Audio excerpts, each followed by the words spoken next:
Welcome to Emotional Intelligence Simplified. This is a weekly podcast focused on demystifying and discussing what emotional intelligence is. Demystifying what emotional intelligence is has become the main agenda for Profiles International as they continue in their quest to molding cultures. This podcast seeks to explore the everyday story through the lens of emotional intelligence. We discuss the key elements of emotional intelligence that allows people to connect with others, collaborate effectively, and make more effective decisions, whether at the workplace or in our personal lives. Join us as we explore with our guests the elements of emotional intelligence and other key areas such as well-being, creating safety in your area of influence, growing each day in resilience, and so much more. I am Angela Muhaki, an emotional intelligence practitioner and coach, and also a professional mediator and broadcaster. Today, we are privileged to have Derek Bbanga, who is an executive trainer, coach, and facilitator. He loves passing on tried and true advice to help others grow their business, connect with their target market, and provide a brand that speaks for them. Now, this is simply the tip of the iceberg. And if you really want to know about Derek, just Google. You'll see that he's done lots and lots of really good stuff. Hi, Derek. Thank you for having me, Angela. I'm delighted to be here. How are you feeling? I am super, I am superior, I am superb. Tell me about these S's, the superiors and the superbs. Wow.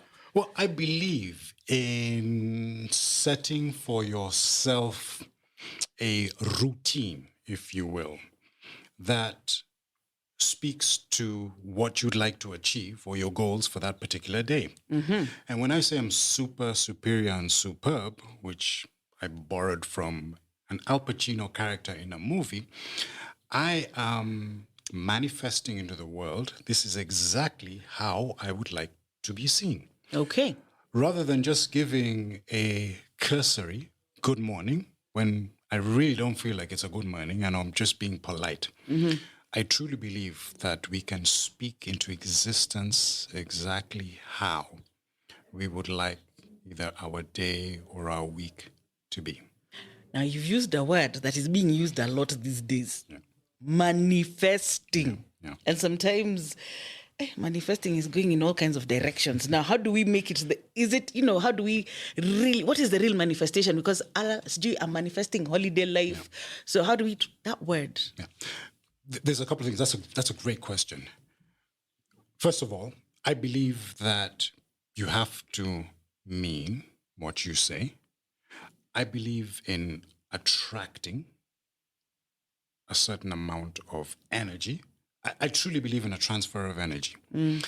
And if I speak into existence something, I believe I attract that in terms of energy to myself. The same way that if I was to say something perhaps negative, then karma, that's what I would call it, will come karma, yes, to bite me in the rear end. I truly believe that the mind is so powerful, and that because what I speak is obviously what is in my mind, if I'm able to put my mind in motion and believe that I truly feel that I'm super, superior, and superb, then I'm doing two things to myself. Well, first of all, I am creating that belief in myself. And secondly, I'm attracting, or to use your term, manifesting those particular qualities, values to myself. In fact, I'm huge, Angela, on morning routines. Mm-hmm. I don't get up and start scrolling through my WhatsApp messages with one eye closed. Okay. So what do you do? I'll tell you exactly what I do. I get up. First thing I do is have a glass of water, dehydrate. Mm-hmm. Second thing that I do is do some form of meditation. Now, again, meditation sometimes conjures up images of sitting there going, no. What I'm simply doing is I'm being present. Aha. I am trying to be present with what this day is going to be like.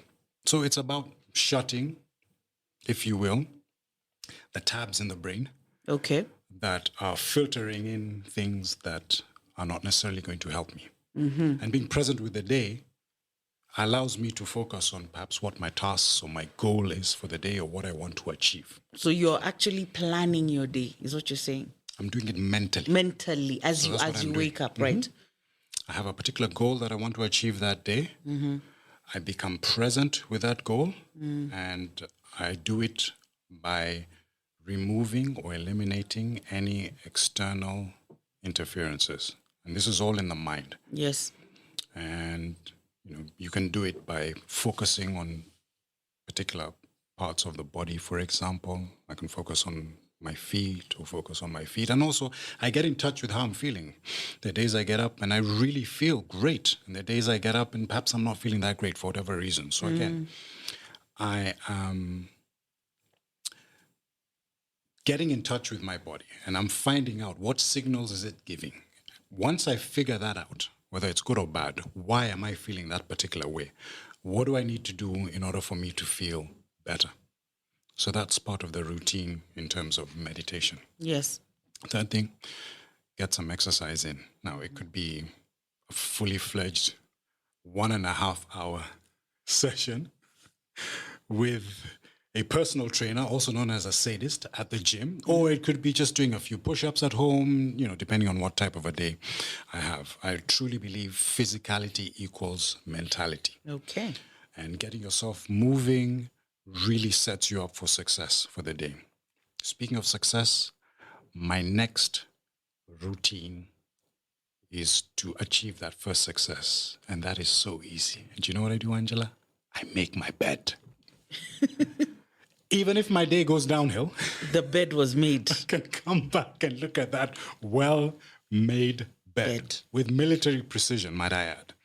So I make my bed. So those are some of the things that I do. And then I do also, affirmations as well. I might look in the mirror and just talk myself in.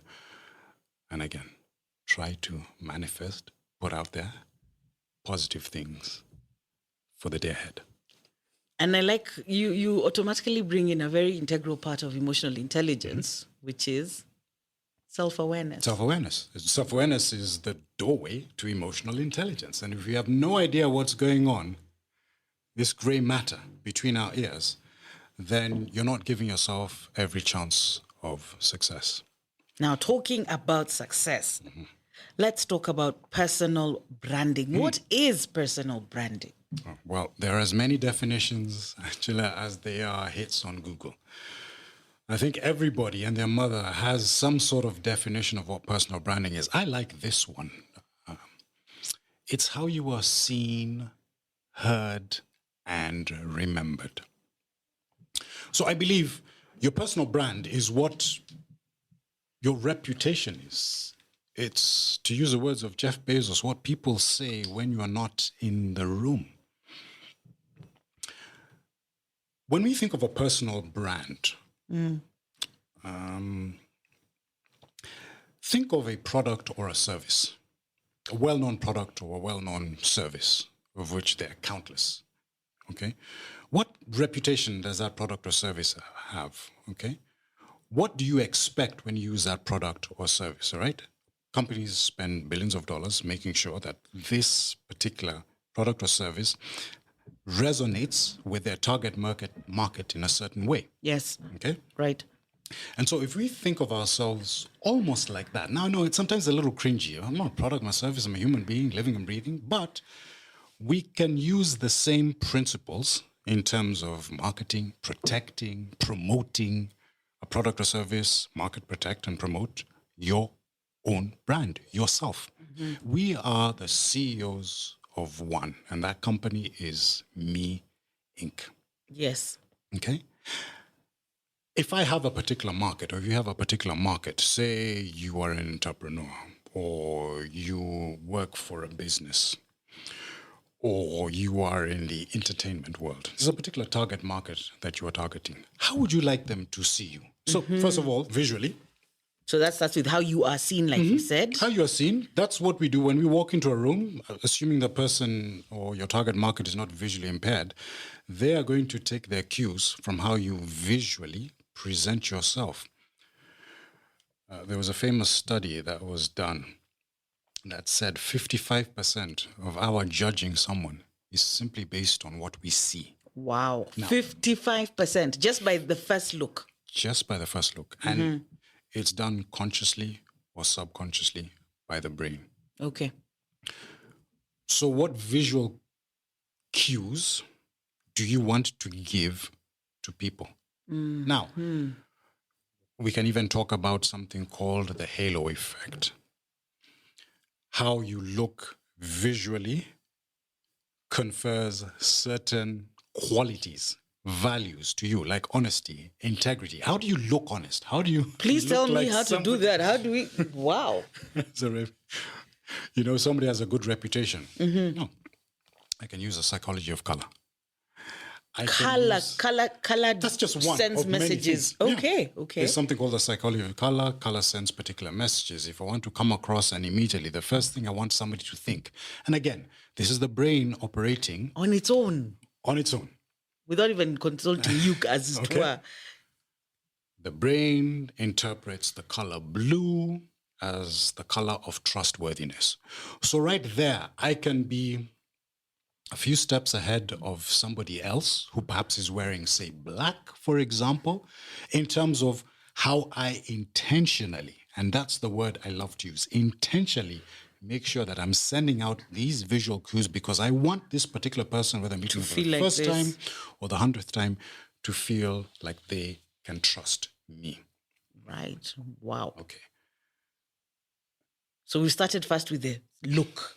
That's the vision, Right. what they see. And what they see, as I said, I've just given color. We also see what? We see body language. We see non-verbal communication. Okay? What is the universal non-verbal communication that you can give to somebody else if you want to be a friendly? Goes without saying, right? Wonderful smile.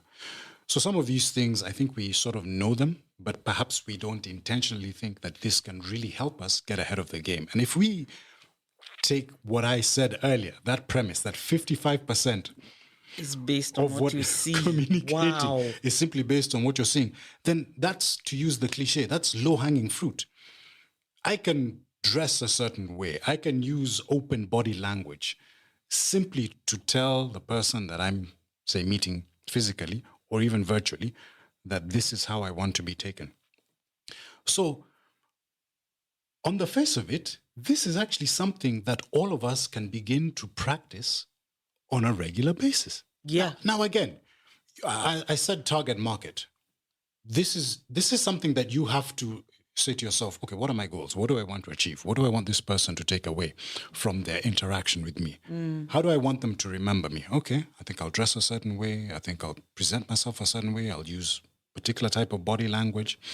And this is what they will take away. If I said today, I'm not meeting my target market, or I really don't care, in the grand scheme of things, does that personally damage my brand?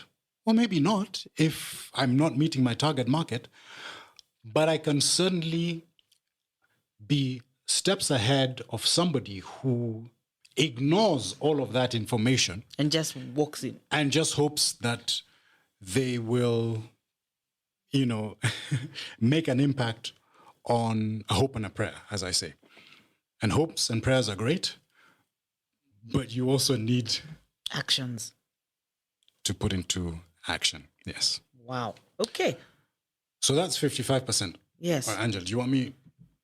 I want to understand the rest. Okay. I am literally writing them down. When you see it is 55%. Yes. Did you know that 38% is the voice? Now again. The voice? Yes, exactly. The voice, how you sound.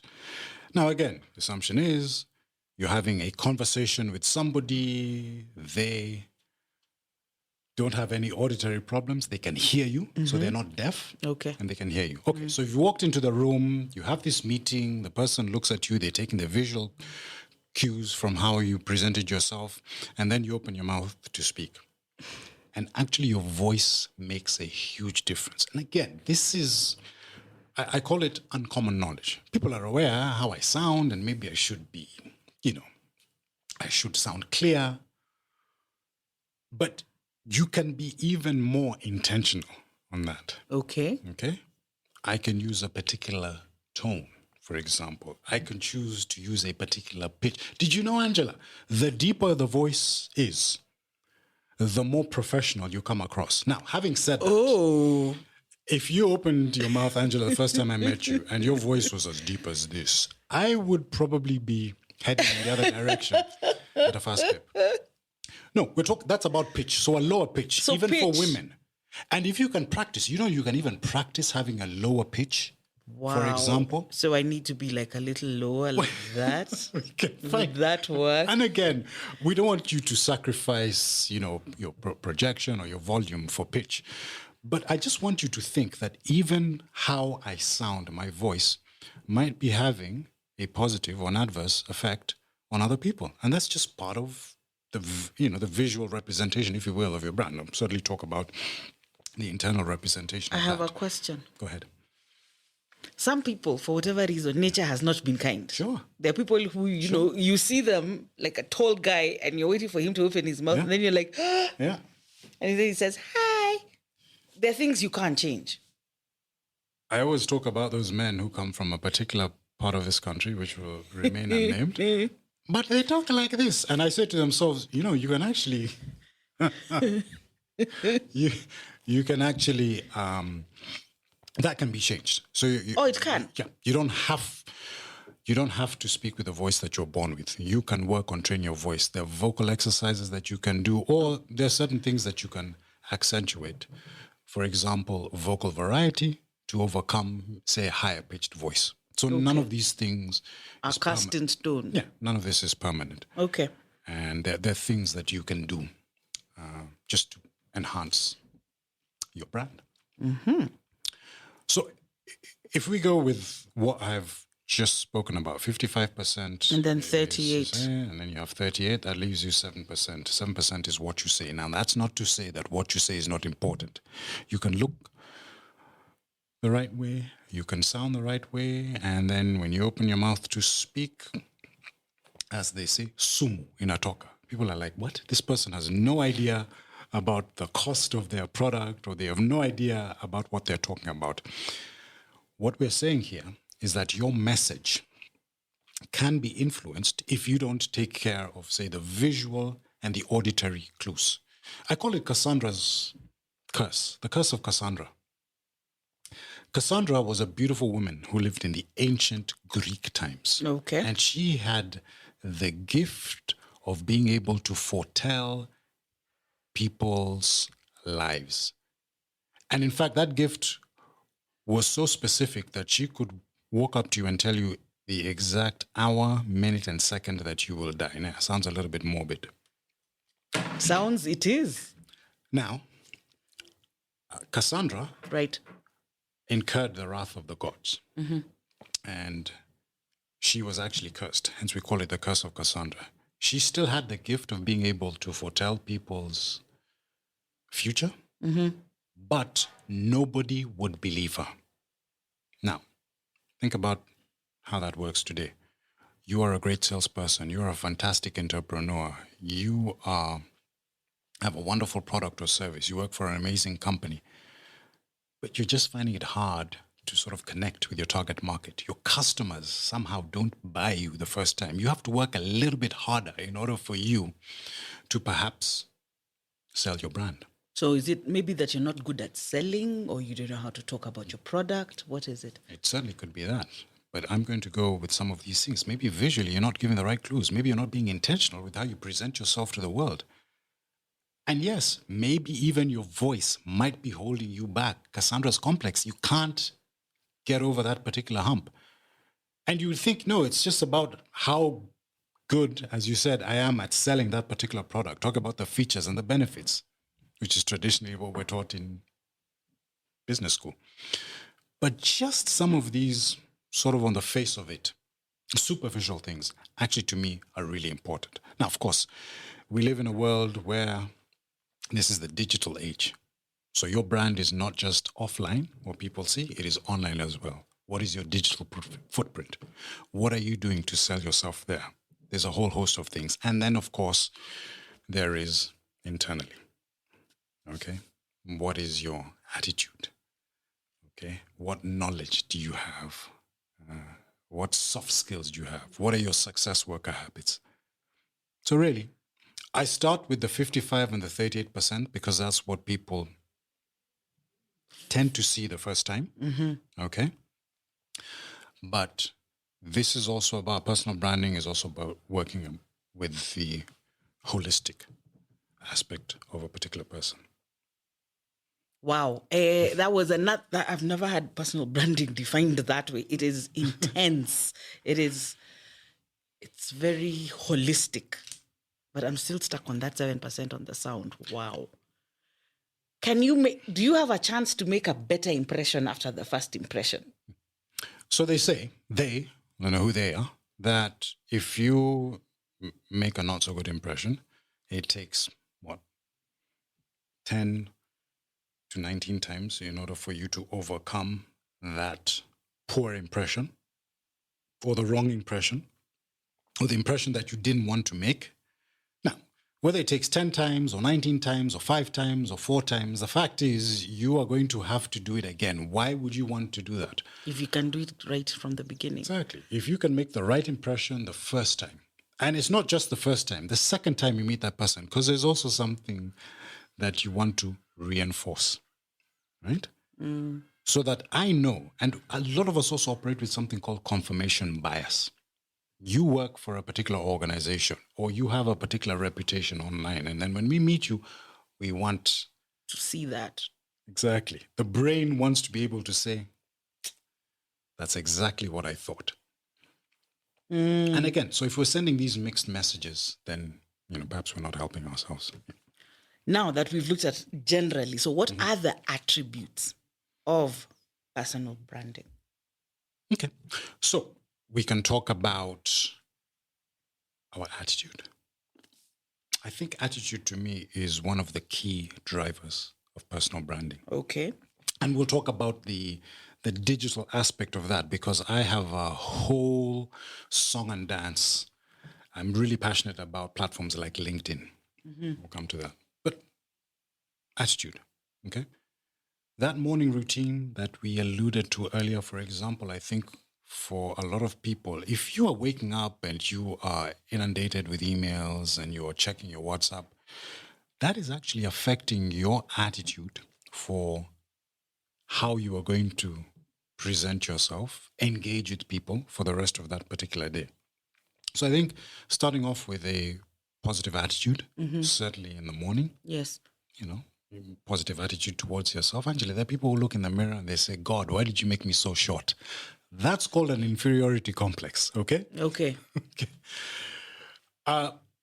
Putting a positive spin on what happens around you. Could be your physical circumstances, could be events. Now, I'm not trying to minimize the circumstances or the events or the situation that anybody might be going through. But generally, what we're trying to say here, part of selling your brand is a positive attitude. Yes. It's true. All those cliches come into place. Positive mental attitude, glass being seen as half full rather than half empty. Okay. It's your attitude that's going to get you to success, not your altitude. So you've come up with all the cliches. All the cliches. But they are true. Yeah, because if you look at, if you have a positive outlook. If you have a positive attitude towards yourself, you generally will tend to present yourself externally positively. As well.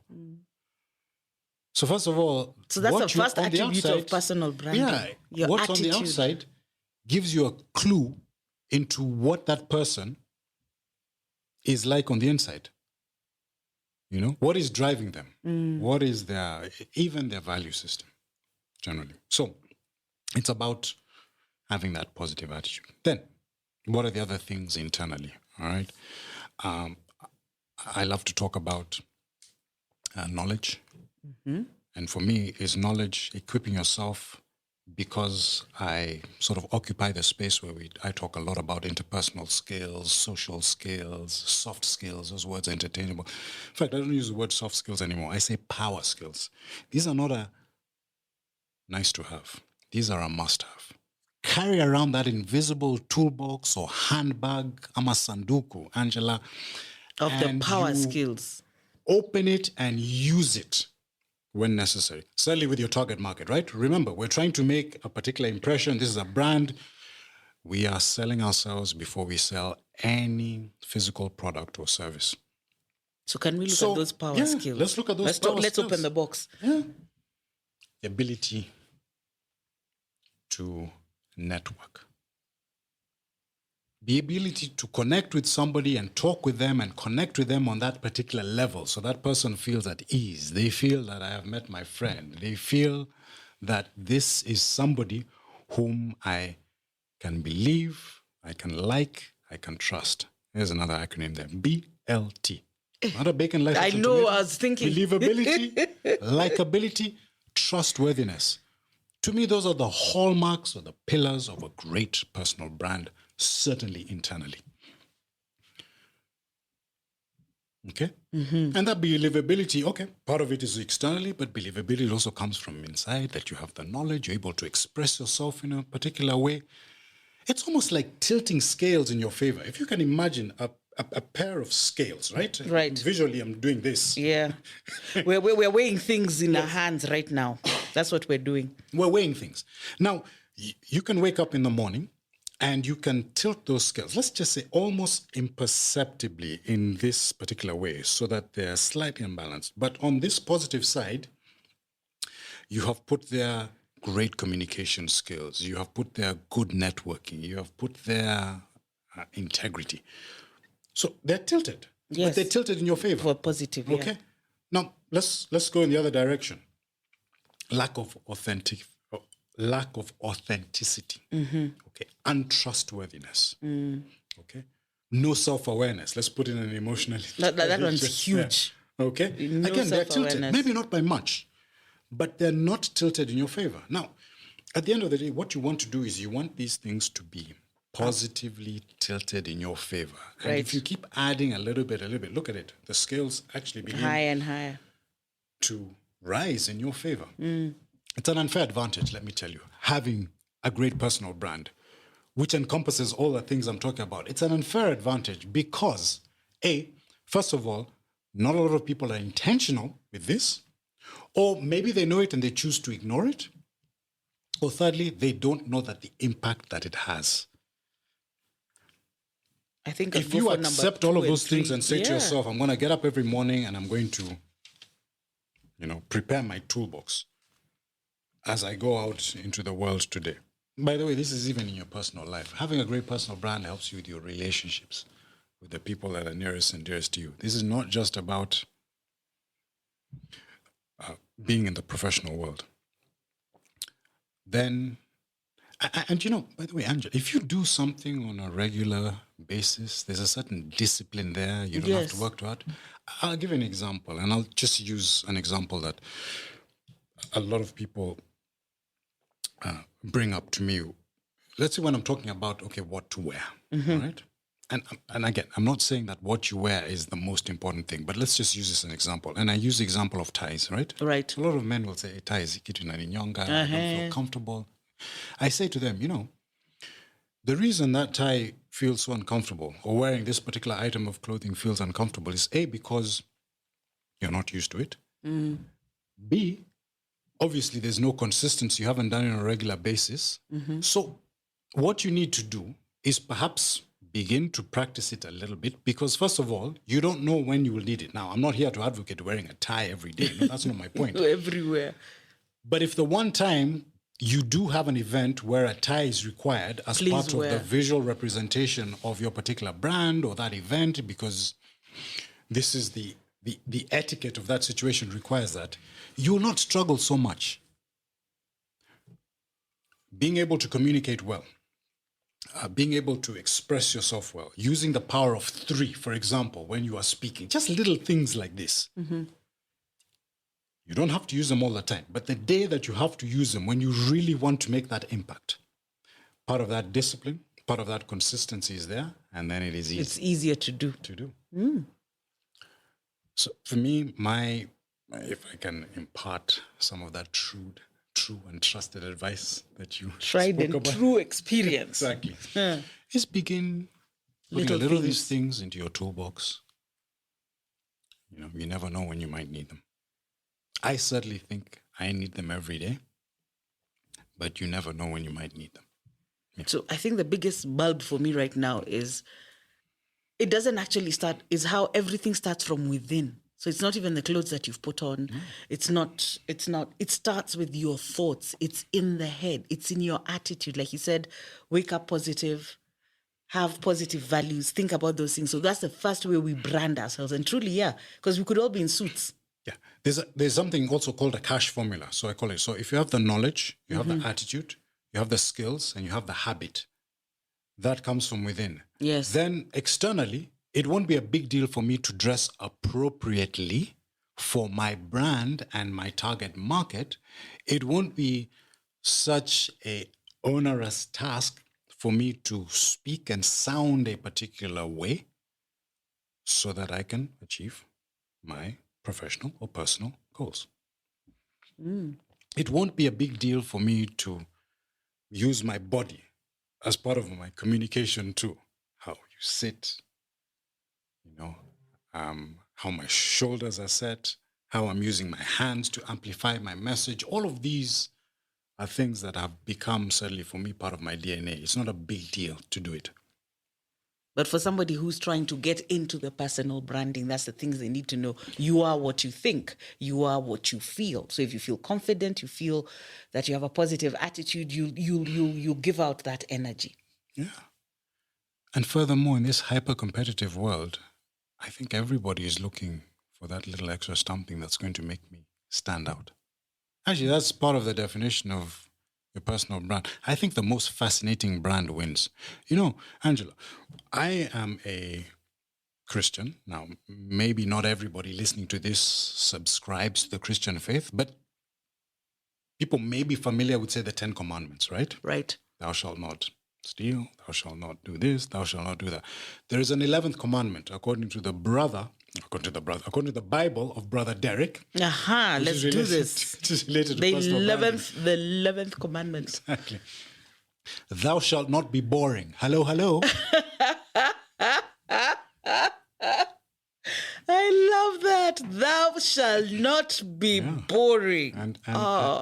And what are the what is boring? What are the wages of sin? Anyway, let's not go there. I'm just saying, the most fascinating brand wins. You have to stand out in a unique way. Now, not because you walked in wearing a ridiculously short outfit. Barely kept together. Yeah. Okay. To your professional meeting. No, but because you are actually appropriately dressed according to your body type. You are wearing the colors that are going to give you success. Okay. And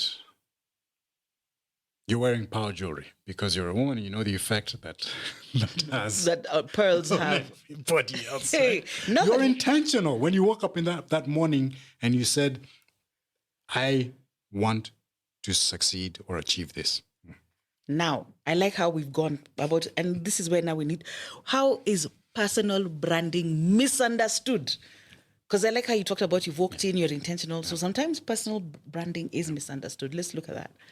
I think for me, personal branding is misunderstood because people think that, I think sometimes it gets the reputation, if you will, that is a little bit cringy.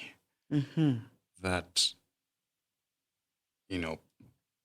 putting your best foot forward, overtly selling yourself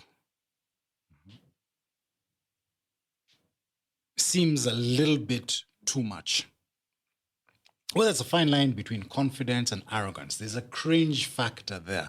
I'll tell you what, on LinkedIn, I see a lot of people posting their wins.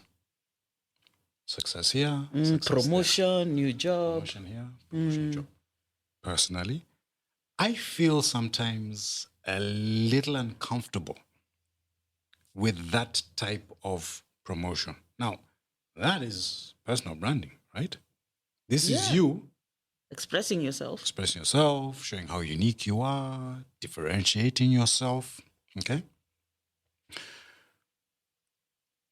What I would say with that particular platform, for example, there may be other ways for you to showcase your expertise, the fact that you're a thought leader, the fact that you're unique in terms of what you do or what you have to bring to the table.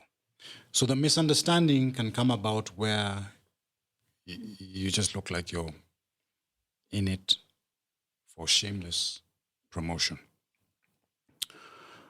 I think what you have to do, part of this whole personal branding game, if you will, is to be a little bit smart with how you're doing it. You, again, have got to know what does your target market want to see. And you don't want to turn them off. Okay. You also don't want to be invisible. Yes. Okay. Right. Okay. There's nothing worse than Being invisible. invisible. And that's going to lead to a question about somebody who likes to be invisible, but we'll get there. So you have to find, again, a sort of smart way of showcasing your talents, showcasing your unique experience, showcasing your leadership to the people that matter in a way that doesn't turn them off. But you see, like for LinkedIn, you really don't know it's a huge target market because there could be potential business. There are other people looking up to you for mentorship. Your market is diverse on LinkedIn. Sure. So how do you balance the brand? It's not like other products where per se if it's a refreshing drink, that's it. You're selling it directly. But here you have diverse areas. So here's a great way to showcase the fact that you're a thought leader or that you have achieved some level of success on LinkedIn using that particular platform. Post, write articles, comment on areas, on things that show you are an expert here. Rather than tell people, again, I'm saying this and, everybody will make a decision for themselves. This is what I want to do. Some people will use LinkedIn just to showcase that this is my career progression. But I can also showcase that I'm a thought leader in personal branding, in emotional intelligence, in entrepreneurship, because I am actually giving my target market, all of those varied people on LinkedIn, ideas, examples, and help. And you're being subtle and forceful as well. So I'm actually engaging them. Yes. Okay. By sharing those articles and everything. This is going to help people. That way, people can look up to me and say, you know what? If I want to read something or learn something about this guy or about this particular topic, then this is the person I'll go to. To me, I think that's the smarter way of using LinkedIn. And by the way, LinkedIn, you can, they have so many ways of engaging with other people. I can use polls, for example.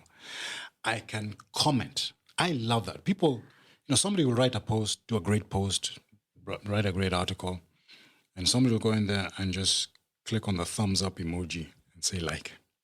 Actually, you can go in there and there's enough space to do a little more than just to give your viewpoint. Yeah. To showcase that you also have a particular way of, looking at that particular subject. So there are various ways that particular platform, LinkedIn, allows you to showcase your personal brand. Surprising ways, actually. Okay, now let me ask you, I don't know, usually we say, so what kind of values does a person who truly understands personal branding show? Or how can you tell this one really understands the issue of personal branding? Okay. I think for me, if somebody understands the value of personal branding, I think personal branding starts even when nobody is looking. Yes. Okay? We talked about that earlier. The things that you're doing in the privacy of your own home or your own space to prepare yourself for the success that you want to achieve. I talked about consistency. So there is something consistent about this person, whether it is how he engages people on particular platforms, how he presents himself to the world, how his message, the message about him, is on point. We talked about that confirmation bias. Okay? People may hear you, read about Reinforce you. what they feel, what they think about you. Let them see it's the real thing. When they physically engage you. with you, it's reinforcing, yes, to use your words. I think to me, that's somebody who is using their personal brand the right way. Now, like you said, we can talk about this for eons and eons, but if somebody wants to learn more about personal branding, what would you recommend? Are there articles? Are there books? What would you tell somebody who's trying to explore this world of personal branding to be able to understand themselves better? There's a plethora of information out there that you want. I think sometimes there's too much information. You've got to be a little bit, judicious with the information that you get from this information age that we live in. But certainly, that would be my first call. Okay? Look out for certain thought leaders, people whose reputation precedes them, clearly, and, begin to consume their information in terms of working on your personal brand. I think part of this is also a decision that you have to make for yourself. Yes. Sometimes we get light bulb moments. By the way, personal brands are not set in stone. I think we talked about this a little bit earlier, off air, where there's even brand evolution. Yes. Not brand revolution. Evolution. Brand evolution. Yeah. You look at the circumstances, the events, things that have transpired in your life, new target market, new position, new responsibility, and you decide for yourself, okay, this is how I want to be seen, heard, and remembered. So it keeps evolving as we go through different stages of life. Our thoughts change us. There is consistency, but I think the greatest brands evolve. Absolutely. Okay? Your target market is not necessarily static. I think the greatest brands evolve. You look at the greatest companies, the greatest, products, there's some sort of evolution there in order for you to remain relevant to the people that you're targeting. Now, as we bring this to a close, looking at where you are now and the knowledge and information and experience you have today, if you were to talk to the younger you, what would you have said? What message would you have? Yeah, I love that question. If I could talk to my 20-year-old self, I would certainly have been a little bit more strategic with how I presented myself to the world. I think the younger me, it would have served me in good stead to begin to look at people who have been successful. So, read about people who've made an impact on this world and begin to implement some of the things that they did in order for them to become successful. This road to success, I don't think there's anybody today who's going to come up with anything revolutionary. Okay? That road has been paved by people who have succeeded throughout the ages. And so part of, I think, developing my personal brand intentionally earlier, I would have done that a long time ago. Take a little bit from somebody who succeeded here. Take a little bit from somebody who succeeded here. Borrow a little bit from